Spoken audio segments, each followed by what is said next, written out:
All right, welcome to Coffee with Kate. I'm Kate Monroe. I'm joined today by Nick Devlin, so excited, fellow veteran, Army veteran, transformational life coach, and that totally goes along with all the stuff that we talk about on the podcast. So thanks for coming on. Yeah, thanks for having me, Kate. I love it. I think the last time I saw you, we were both getting awards at the Veterans Gala. Yep, sure were. That was a great night. That was a really great That was night. a really Yeah, cool super thing. I fun. think they're having another one in June, so that's going to be awesome. Yeah, looking forward to it. So tell me, I'm curious. I was in intelligence in the Marine Corps. What did you do? I think you were in the Army, right? Yeah, I was in the Army. I was with the 75th Ranger Regiment. So You were a ranger. Yeah, airborne ranger. Wow. Yeah, and it was a great time. So, my first question I'll start with. So in the military, in the Marine Corps specifically, it's a hard place for women to be. Yeah. Naturally, we only make up 6% of that service. But I've talked about it in the past. I was assaulted when I was in the Marine Corps. I smashed my nose in an eye socket, crushed my elbow, broke my right ankle. And that could have really derailed my life, but I'm a very resilient person, and it has made everything else seem easier. People are like, how'd you write a book? It's not that difficult compared to this. So what do you think of your military service brought you to the point where you want to transform other people's lives? Yeah, I love that question. It's it was a really amazing time in my life. I felt really on purpose. That was the first thing. And this is way before I really was studying transformation and human potential, but I was actually, living it at that time. So before I even joined, I knew I wanted to be a Ranger.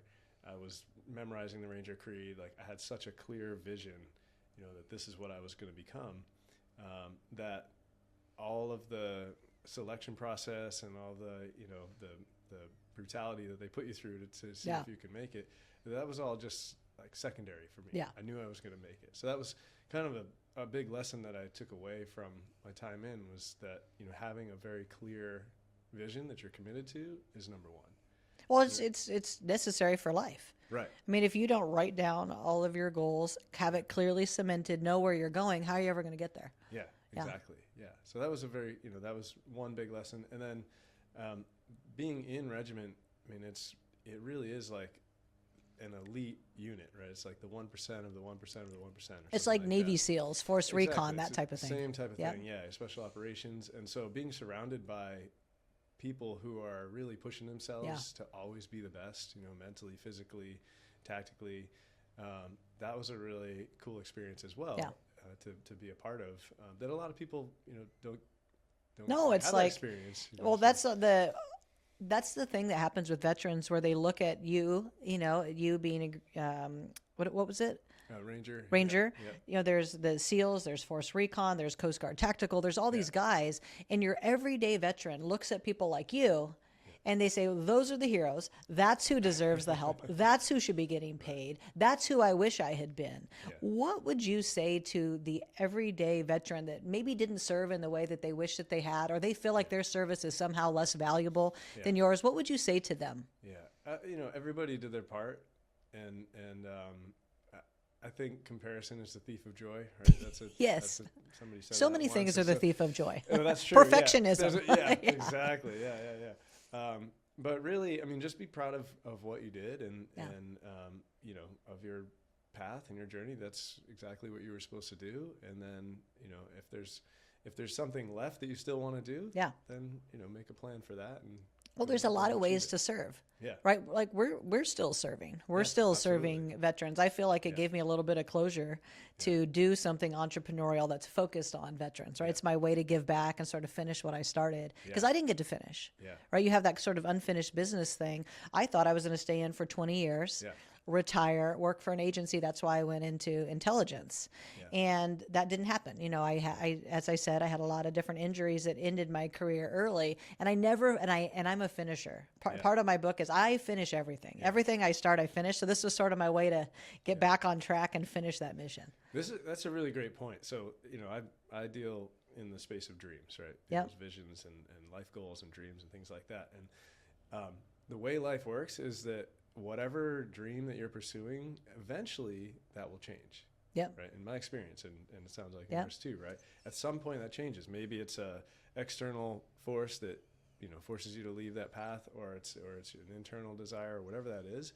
It's a really important skill to recognize, when is it time to change? When is the dream shifting? And it doesn't mean that, it's a failure Yeah. or that there's something wrong with you. It just means, oh, life is now showing me that it's time to do something else. Right. So how can you now How do you align with that pivot and to bring something new? Right. And still bring your heart and your passion and your skills and, to that. And for us and for a lot of veterans, how do we serve? Right. Yep. How do we continue to give back? So when you're doing this transformational coach business, if I were your client, Yeah. the very little you know about me, Yeah. what kind of advice would you give to somebody like me who I think I mentioned earlier?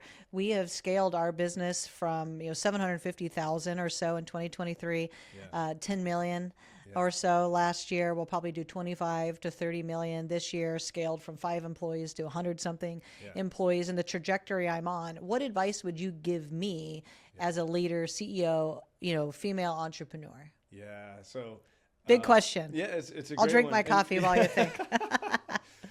So I'm not as much in the business of giving advice. However, Yep. my suggestions. Transform me. Let's do my it. suggestions would be remember the spirit of play. Right. Remember the spirit of play. And we can do the whole. What is the spirit of podcast play? on the Let's spirit talk of play. about that. Okay. The spirit of play. If you think about life as a game, right? Like a game that you've signed up for, that you're willingly, okay, I'm going to play this game. Like you're playing the. Oh, I'm definitely playing a entrepreneur game. Right. You're playing the entrepreneur game, the scale a business quickly game. The serve veterans. It's all part of this game that you're creating. Yeah. Right. So the spirit of play would suggest that, okay, look at everything that's happening as part of the game. Yeah. Right? So if there's hard things happening, there's challenges, then okay, that's part of it. Just like if you were playing soccer, it's not a fun game if it's just you on the field, Yeah. playing. Don't pass go. Don't collect $200. You got to it's set like back. you want to have, you want to have defenders, and you want to have a Yep. goalie, and you want to have, so that it makes the game fun and also sharpens your skills and gives you a reason to practice and, prepare yourself and become better. Without adversity, there's no game. Exactly. There's no game to Yeah, play if it's just there's no boring. adversary, Yeah. no adversity. Yeah, that's kind of the everybody that. gets a trophy idea, right? Yeah. It's like, oh, okay. Not at my company. Yeah. You get trophies for doing good work. Yeah. So that's part of the spirit of play. The other way to think of it is like childlike play, right? Children on a playground are very courageous. They don't have a lot of the stuff that we've accumulated Yep. as adults, right? So they'll just walk up to someone and be like, "Hey, you want to play a game? What's your name?" Yeah, hey, you want to be my friend? Yeah, want to be my friend? I have a Let's go." 7-year-old. So. Yeah, exactly. So you experience. I have kids too, so I've witnessed it firsthand as well. And so having that kind of mentality where it's like, okay, what are we going to do? Let's go. A business is a human connection game. Yep. So you're going to have to reach out. You're going to have to talk to people, and you're going to have to be courageous. And then what's going to come up is fear and doubt. Yep. Social fear. And so the other one of the other things I would suggest is to frame fear and doubt as guides. Right? So it's nothing to be afraid of. It's nothing to freak out about. We all have this experience. So how can you look at the fear and the doubt as guiding you to the next opportunity, right? To the next point on your treasure map. In fact, in my book, Wake Up Ready, I talk a lot about fear and address fear. And I like the acronym. Somebody told me once, it's false evidence appearing real. Yeah.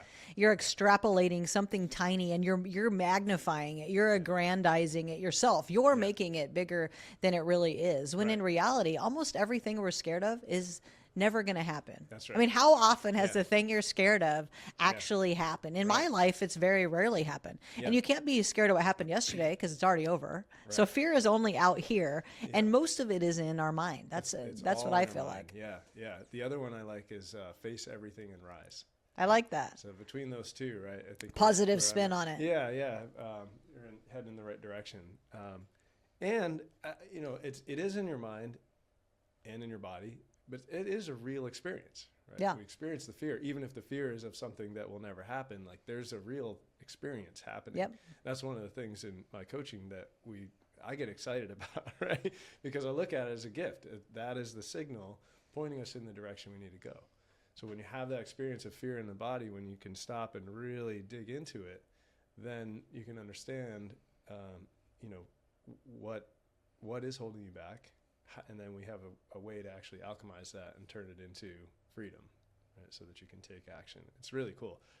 It's based in the inner freedom method, and it ends up being like an easy button. I love Take that. action.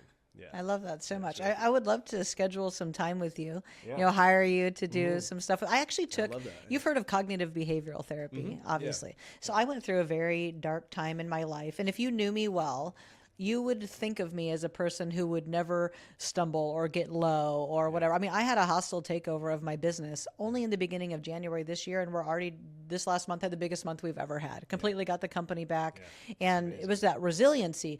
But I can tell you, when it first happened, I sat on my bathroom floor and cried, and I was choking on my tears. I couldn't, I literally physically choking on my tears. And I wasn't even upset for me. I was upset for all the people in my company that had to hear about this and be scared, because I knew they were going to be scared shitless, quite frankly. Where's my job going? Where's the company going? I knew where I was going, but I knew they didn't.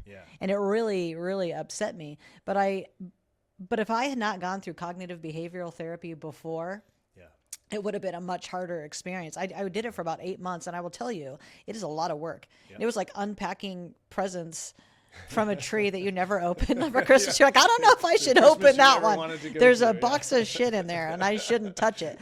But after I started to get through it and do that work, I was like, wow, do I feel so much lighter letting all that crap go. I mean, it was an amazing experience. Yeah, that's awesome.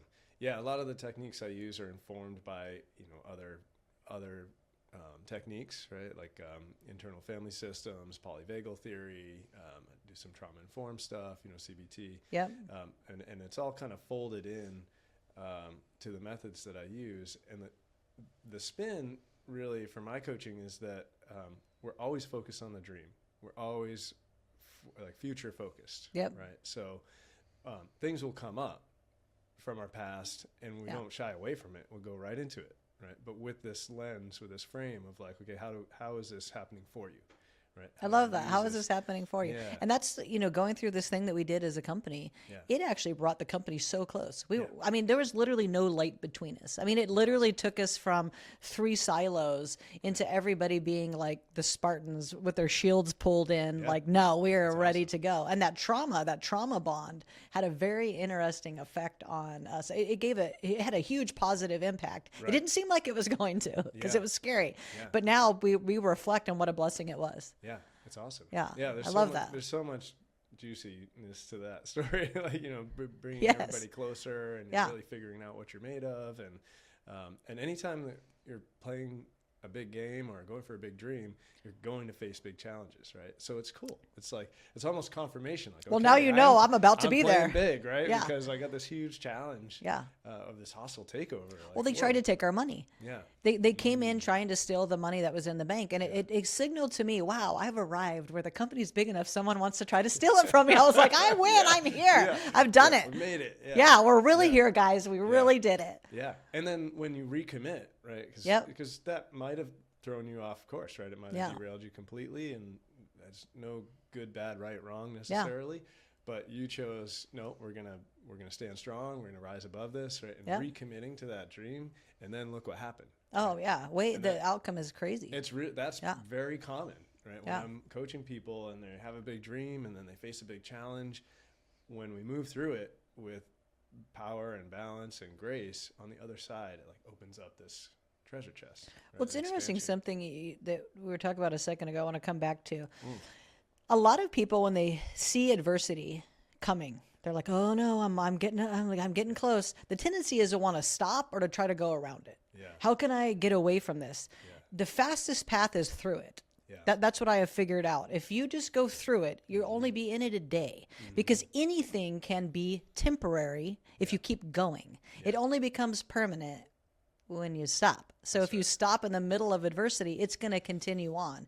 If you go, nope, I'm going to keep moving my feet, keep going, keep my blinders on, a day or two later, you'll look back and go, how is this even stressing me out? Why don't I always do this? Right? Yeah, totally. Yeah. And that's, that reminds me of being in the military too, right? It's like adapt and overcome. Adapt and overcome. The fastest way out is through. I'm just remembering like ruck marches, it's like 12 miles, and it's like, this really sucks. Oh, I did it with a broken ankle. Yeah. I did mine with a torn meniscus. Horrible. Yeah. I actually passed out at the Crucible. I had actually fallen off an obstacle about 15 feet in the air. I fell, hit my back first, cracked 2 of my ribs on the first obstacle. And a lot of people would have quit, but this is way back before, like, you could reach your parents and they could move their flights. Like, that was not a thing in 1998. That'll Yeah. age me a little bit. So I said, no, I have to finish it no matter what. So they wrapped up my arm. I did the whole thing and then broke my ankle. So both these injuries still finished. But when they took my flak jacket off and unwound me, all that blood went other places in my body. I passed out before I got my echoglobin anchor. And when I came to in the hospital, I was like, where's my EGA? Where's my prize? I need it. And my senior drill instructor gave it to me. And I was like, oh, okay. This little piece of little metal was so important to me because of all the adversity. Yeah. And what it represents. Yeah. Yeah. All that pain, that you can go through. Yeah. What would you tell to young people thinking about we have partially a lack of patriotism and just partially this next generation is just their parents are different also. Yeah. Right? They have a little bit more, I won't say entitlement, that's their fault, but engineered for them. Yeah. What would you say to people that want to shy away from the hardship of going into the military? That's a great question. Because now that we have kids, it's how do you answer honestly? Well, yeah, exactly. And, I loved my time in, and it's informed so much of what I do, and I'm really proud of it. And I probably wouldn't join today, right? I'm a different person. Yeah. And having experienced combat firsthand and really, seeing kind of the underbelly of the agenda, perhaps, what was going on. For me, it was a very personal choice to go in and serve and test myself. And it was just always for as long as I can remember, a little kid, playing G.I. Joes and watching war movies, and just going outside and playing army in the woods, that was my vision. Yeah. To become a soldier, and I did, and it was like a soul contract, and I was okay, I feel so fulfilled and satisfied now. But again, I probably wouldn't join, given just who I am. But now. isn't it interesting though? So we're both sitting here in my little podcast studio. Both of us just having won, at the Veterans Gala Awards. Both of us impacting people's lives. I mean, we're sitting in a room now with part of my staff that engineers my whole social brand for the company and for myself. Without those experiences, though, we may not be sitting here. Yeah, right? Like you might not be transforming lives because you might not have been transformed. It's hard to transform other people's life if you yourself are not transformed, I feel. 100%. Yeah. And I just look at everything as like, this is the perfection of life unfolding around us, right? So if, I would say to someone who wanted to join, great, go for it. Do it. Someone who didn't want to join, great, don't join, right? It's like follow the energy, follow your heart, your belief, whatever feels right for you, because that's going to lead you to your path. I do think there is something to, there's a lot of people, I remember when I was a kid, it was literally like you go work for maybe your family's business, you go to college, or you go in the military. Those are really the three things that were on the table. Yeah. In the last 10 years, college, while people still should go to college if it's in your heart to do it, there's a lot of other things that they can do now. This young creatorship and entrepreneurship and all these other things. But I think that people who aren't deeply rooted in wanting to do that and aren't really cut out for college still should take a look at the military, choose the right service and choose the right job. But I definitely think it gives them a leg up in benefits, in resiliency, and just having a step above their peers. Because I could tell you this, as a female leader, when I go to speak in front of people, when I ran for Congress, when I've had every job leading up before here, when I would say to people, maybe I should have mentioned I was in the Marine Corps. Oh, now that's the most interesting thing. Yeah. And now I win because I did something more outstanding or hard in their eyes than my counterpart who's trying to go for the same job. Yeah. So it is still a good thing for people to do. Yeah. If it's in your dream, of where you're trying to go. It might not be your dream to be in the military, but it may get you to your end result of where you're trying to go. Yeah, totally. Especially if paying for college is out of the question if you don't go in. Yeah, I think it's a great path for a lot of people, for sure. And I hope that one day we can live in a world without war. Because I don't think that would be great. That's. I don't think that's going to happen though. Probably not. No. But yeah, I think there's a lot of great things about the military, and if you're feeling that draw, then if that's your vibe, go for it. Then do it. Yeah. So if you got on an elevator with somebody and you had to tell them what you do, your elevator pitch, what is it? Oof. If I just met you and we were just sitting there chatting, what do you do? Yeah. What would you tell me? I'd say I'm a transformational life coach. And I'd be like, what does that mean? Tell me more about that. So I help people live their dreams and love their lives. And, that could mean that, you might want to talk to me if you are at a point in your life where you're going through a big transition. And what would these big transitions be? Would it be like loss of loved ones, divorces? I mean, what would be a pivotal moment where somebody should go, you know what, I should probably get a transformation coach? Yeah, it's a great question. I mean, you know it when you feel it, right? And a lot of transitions will be, could be a divorce, could be a relationship, breakup. Could be that you're at a point in your career where you're feeling burnt out or frustrated and, feeling like there's got to be something else. You could just be kind of sick of it, and wanting freedom. When you say wanting freedom, Yeah. what does that mean to you? If you're trying to help somebody get this freedom, what do you mean? So this kind of goes back to my own story and how I even got started, right? I was at a point in my life where I had been achieving for almost 4 decades, right? Box checking, Military, just killing it. College, family, MBA, and we're like the same person. yeah, I like to build like a monument to my success. Exactly, yeah. And I'm like, oh, here's another thing and another one. Here we go. I actually gave myself permission to be okay with liking credentials recently. Yep. I was like, I like my credentials. You're like all my prizes. I'd like to have them. So, so I was achieving and I was doing all these things, but I realized that I was miserable. Yeah. Right. And it was pretty jarring. Yeah. To realize that, I thought I was doing all these things. This was going to bring me fulfillment. I was miserable and too. Success and happiness and wealth and all this stuff, and none of that was happening, And I realized that I had been living based off of other people's expectations, right, or what I was supposed to do, and a lot of okay. Or when I get there, then I'll be. Yeah. Oh yeah. I used to say that all the time. I learned that about myself in cognitive behavioral therapy. Yeah. I was like, okay, I'm at the top of this tiny mountain. There's another mountain, and when I get to the top of that one, but then I would feel insane loss when I arrived and it was over. Yeah. So I had to go. It's the journey. Yeah. The journey is the exciting part. The micro wins are the great part. When I stand up on top of this mountain and it's over, I feel like, well, now what? Yeah. Crap, now I got to start all over. It's all of it, right? It's both. It's the micro wins, it's the macro wins, it's the journey, but really developing that skill of being grateful and enjoying everything that's happening. So you were saying about people finding freedom, right? What exactly do you mean? Because I have my own vision of what that means to me, but what does that mean to you? Yeah, so like we were talking about, I'll share a little bit about, where I was at. This is kind of part of my journey as well. And after 4 decades of achieving,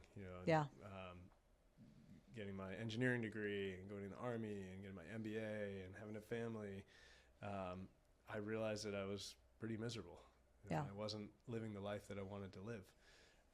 And that was pretty difficult to swallow. It's a weird realization. Yeah, it's a really weird realization that I've been living my whole life and, going for all these things that are not really things that I...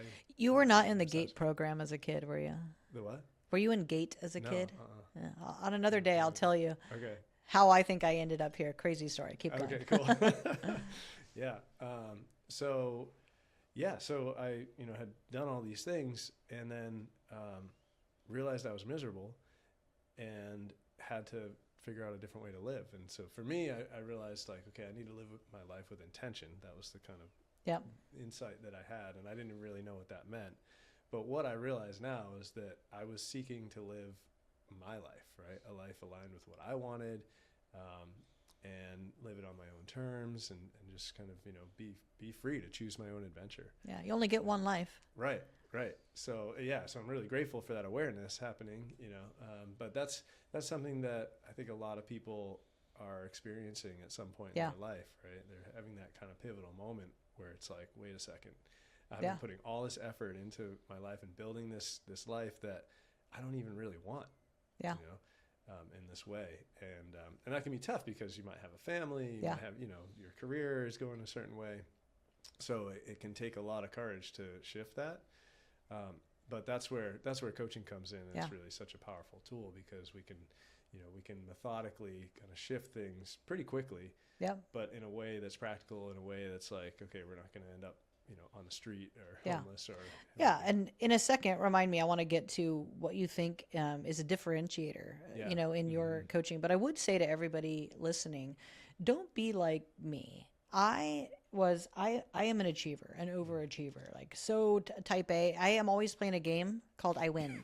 And if I am not winning, it is not good. Like I will do whatever it takes. I will get up earlier than you. I will study more than you. I will get coached more than you. Whatever it takes to outdo, outlast, and always win. Like I, as an adult, while I was working in the car business, I decided this is a great time to go ahead and finish my degree while I'm working 60 hours a week, while I'm trying to have a baby. This is a great time to tackle this. But I did it, but it was very hard. But then at some point I got burnout and had the same realization you did. It's like I kept getting sad when I started to achieve things. I was having sadness and I was feeling grief and loss. And that was not good. And through cognitive behavioral therapy, I realized I wasn't enjoying the journey. I wasn't letting myself feel all the little wins. And I was only thinking, well, when I get there, I'll do it. And then it was like, okay, there's another mountaintop and another one and another one. And I was never satisfied. And I found that freedom in letting that part go. And now I reward myself. Like I got up, I made my bed, I opened my curtains. I, all these little things. I put lotion on my body today. I won, and I find all these little wins. And now I stay in traction because I find joy in the journey.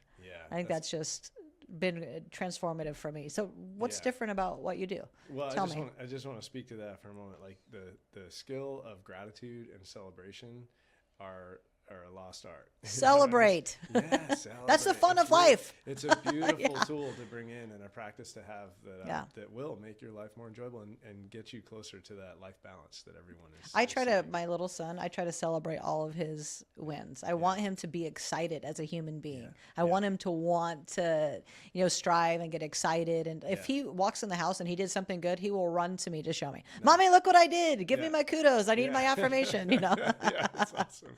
I love that. Yeah, that's great. So what kind of differentiates my coaching from a lot of coaching that's out there?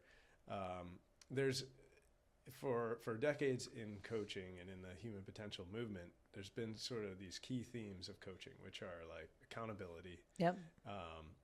Kind of talk therapy, humanistic, like you've got all the answers inside you. We just need to ask the right questions. Or this like expert consultant, like, hey, I did it this way. Go do this, this, and this, and come back and report back. And there's been this energy of like, you're broken, or you're doing something wrong. We need to fix you. And that's shifting. Love that. Right. And so I'm involved in an organization called Coachville or school. So you would feel like you remove like the shame from the equation. We're not going to shame you into doing the right thing. Yeah. 100%. Yeah. Love So that. the new premise is like, you're whole, perfect, and complete. You always have been. You just need to practice your skills. Yeah. For whatever game you want to play, right? Whatever dream you have. But you have to know where you're trying to go. Right. Number one, you got to know where you're going to go. So like that's where I start with my coaching is, okay, what's the dream? Yep. And I love the language of dreams for many reasons. But that's what we start with. What's your big dream?